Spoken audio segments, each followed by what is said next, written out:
Hello athletes, this is Travis coming back with another training talk, and the subject of our discussion today is going to be a skill that everybody that rows needs to have, and unfortunately very few people do have it, and that is the understanding of how to kind of row relaxed at race pace.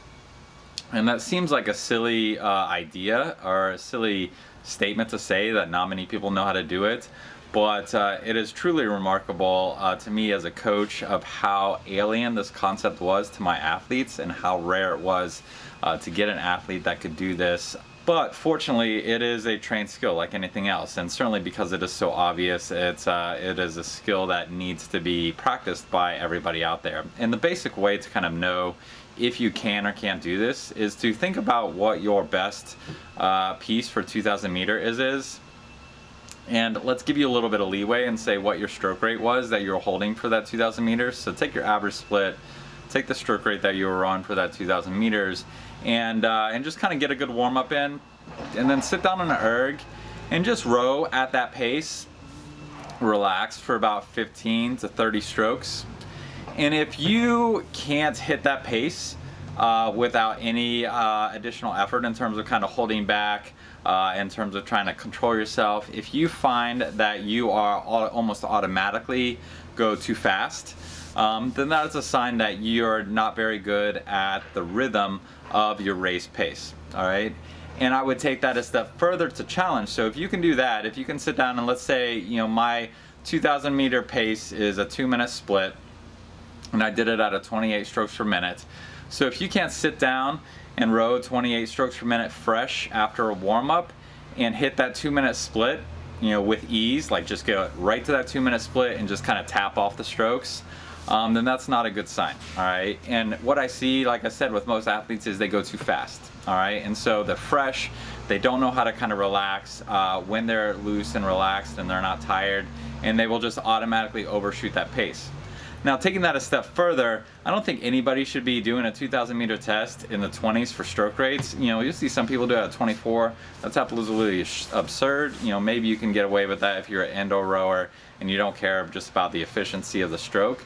But if you're an on-the-water rower and you do your 2,000 meter pieces at anything below a 30, 32 stroke rate, then that's a problem. All right, and it confuses me as a coach why coaches allow their athletes to do that, because I can guarantee that if our race pace on the water is a 34, then you rowing a 2,000 meter at 28 tells me absolutely nothing about what you can do rowing on the water at a 34. All right, actually, other than maybe the fact that you're throwing your body weight back and forth a lot because you don't know how to relax at that higher rhythm, and you're probably causing rhythm issues in that boat. But back to the indoor rower, which is kind of the topic of this conversation. And so essentially, as an athlete, you should be able to do your 2,000 meter piece, between a 32 and 36 stroke rate. Now, there's a lot of different things that need to kind of come into play for that to happen. One, you have to have enough base fitness. And so if the majority of what you're doing is anaerobic and you don't have a really solid aerobic base, then it's going to be much harder for you to kind of hold those higher stroke rates. Two, your drag factor has to be in the right place. And I see a lot of new rowers or even experienced rowers that just haven't had kind of a good instruction in terms of what to do with their damper setting will row at dampers that are much higher than what they should. And so to give you an idea, when I was coaching, and the majority of my coaching was for youth athletes, so if I had a female athlete, let's say I had a female athlete that was pulling about an 8-minute 2K, then a good drag factor for that athlete was probably about a 105, maybe up to 110 if they were a little short for that athlete, but definitely 105 if it was kind of a tall, lean athlete. As those athletes were kind of moving into the 730 range, you're looking at about a 110 damper setting or drag factor for those athletes. Again, if you got a short athlete, if you got an athlete that's about maybe 5'4", 5'5", you can maybe bump up that damper a little bit because they need a little of extra gearing to get that speed because they don't have the length. But for a tall, typical build for a successful rower, 110 is probably good. And then as you're getting down into the 7-minute range for any athletes, this is male or female. I just mentioned female at the beginning because that's where my thought process is going. So if you get 7 minutes for either athlete, male or female, and they're about average height for a rower, then you're looking at about a 115, for your drag factor of what is appropriate there. And then you can extrapolate that the other way, so if you have masters athletes, especially older female athletes, or maybe not very fit or new male athletes, and they're pulling somewhere around 8:30 or 9-minute splits, then they should really be around 100 drag factor for that. And so you have to have that drag factor in the right place to be able to hit the optimal cadences for your 2,000 meter pieces. If you're going high in your drag factor, then you're going to get into this stroke dynamic where you're just muscling it a little bit more. And certainly you'll see heavyweight athletes tend to kind of gravitate into that range because it takes a lot less skill to just kind of power through, and they're drawing on that kind of those natural physical advantages that they have as being bigger and heavier and having more mass that they can move and throw behind it. And so they'll kind of drift up into those higher drag factors. And if they have a coach that's not saying, hey, we're racing at a 36 on the water, so when we're testing on the erg, you need to be testing at a 36. If the coach isn't putting that expectation on the athlete, then that athlete is probably going to drift and do their tests at a lower stroke rate, just because they're more comfortable lower stroke rate and a little bit higher drag factor. But again, as a coach that's coached crews successfully on the water consistently over the course of my career, you need to have an athlete that can kind of tap the boat along, and stroke rate. If you look at the speed of the boat is a combination of the length of your stroke, the power that you're putting into that stroke, and the cadence, so how many times you're taking a stroke in a minute. And the cadence is the dominant issue of that, as so long as you're holding a good power dynamic, all right, so long as you're rowing with good technique, cadence is going to be the dominant factor in terms of the influence on your speed, all right. So universally, if someone can row a 40 stroke rate with good technique, they're going to be somebody that's rowing at a 38 with similarly good technique, all right. Or even take the same athlete and they're able to row a 40 well, all right. So you put them on the race, you have them race at a 40.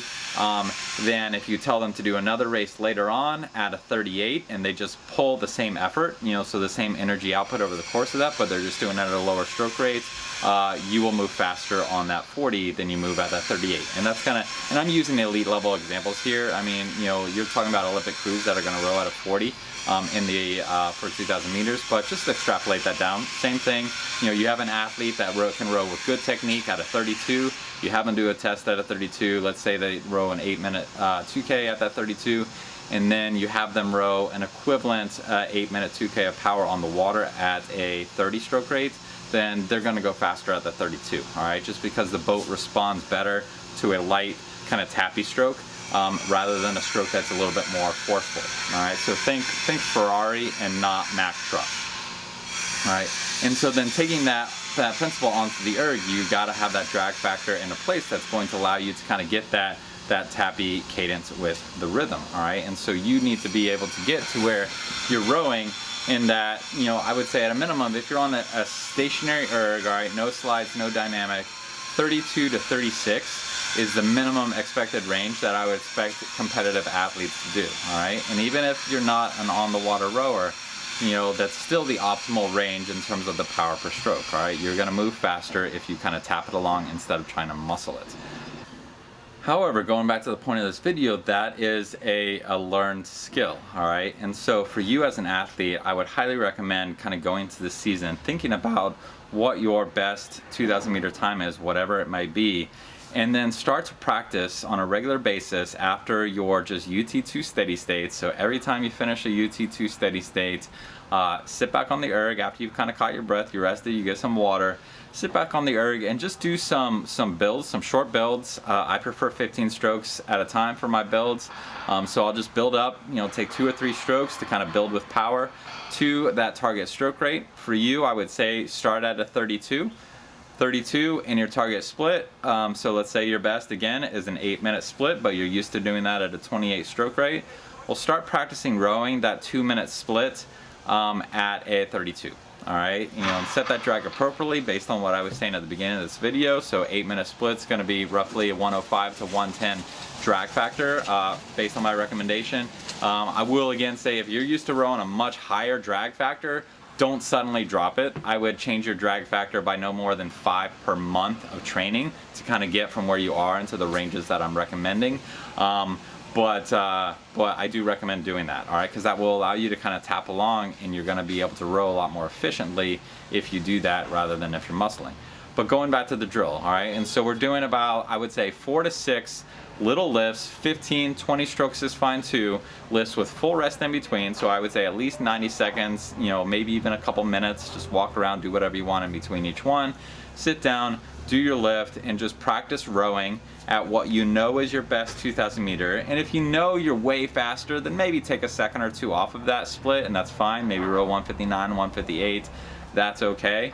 And then just sit down, make sure your drag is set appropriately, and just row 15 strokes at that 159 at a 32 strokes per minute, and make it feel easy, all right? And so these are not speed drills, these are relaxation drills, all right? Because any athlete should have absolutely no issue effort-wise rowing their pace for 8 minutes for 15 strokes, all right? And so we're not calling the speed, we're not testing your speed. It is not a physically challenging thing to do in terms of your energy output. It is physically challenging in order to be able to relax and be efficient at that 2-minute split, 159 at that 32 stroke rate.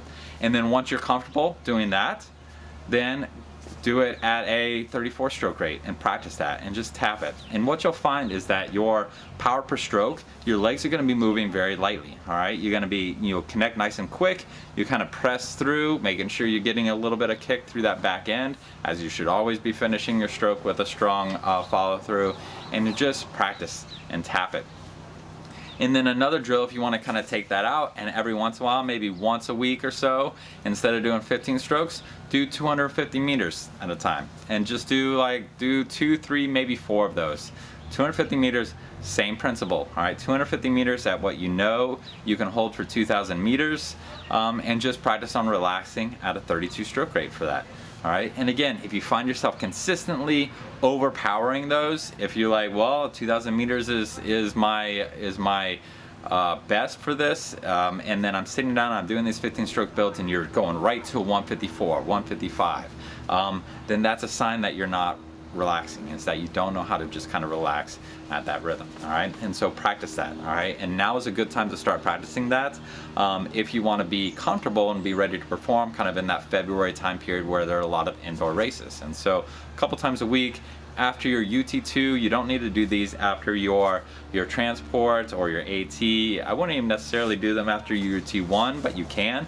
You just sit down, 4 to 6 builds, 15 strokes each, full rest in between, all right? You don't want to be breathing hard going into it. And remember, these are a relaxation drill, not a speed drill, and you're just tapping that along, all right? Make sure your drag factor is set to whatever you're going to put it at for your race cadence.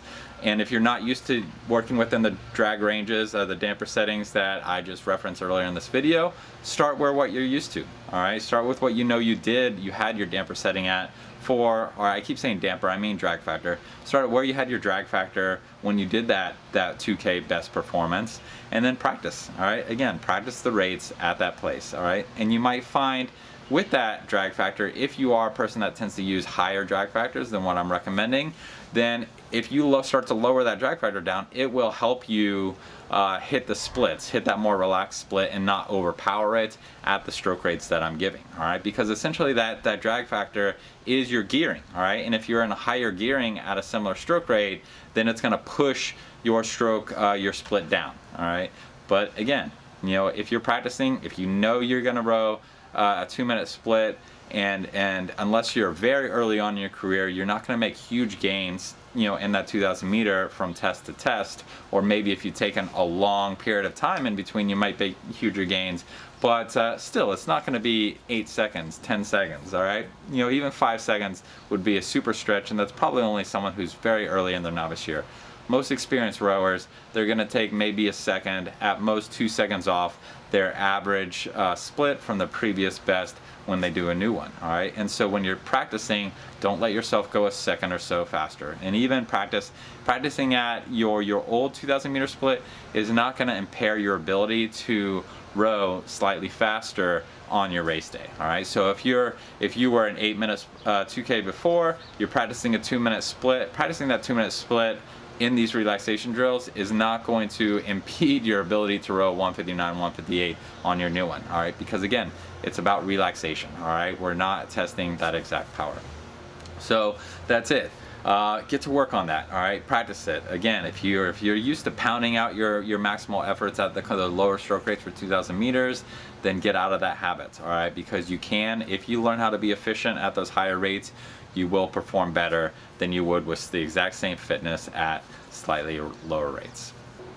And then a couple quick points there is that if you are on a dynamic erg, if you are on slides, generally you should be comfortable rowing another 2-3 beats higher on those slides than you are on the stationary. That's going to be kind of common. So if you're expect to do a 32 stroke rate on a stationary erg, then you should probably expect that you can row 35 on either on the water or on a dynamic erg, whether it's slides, whether it's row perfect, whether it's the actual dynamic erg from concept 2. And that might be confusing. When I'm going to talk about dynamic erg, for me it just means any erg that that you are staying in a fixed place over the ground and the erg moves under you instead of you moving back and forth over the ground and on the erg. But that's it. All right, so I hope this helped. To the point, hopefully gave you a little bit of reasoning of why.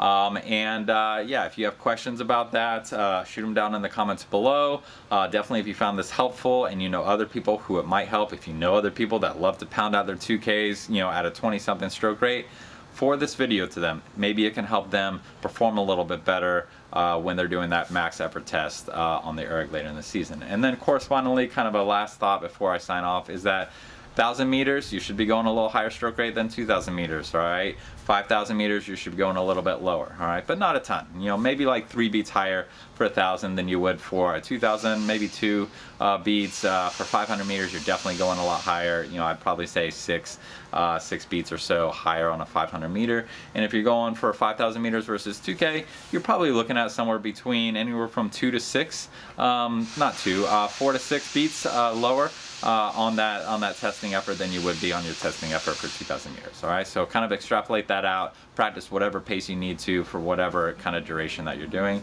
and kind of roll with it. But that's it. This is Travis signing off. Thanks for listening, guys, and we'll catch you on the next video. Bye.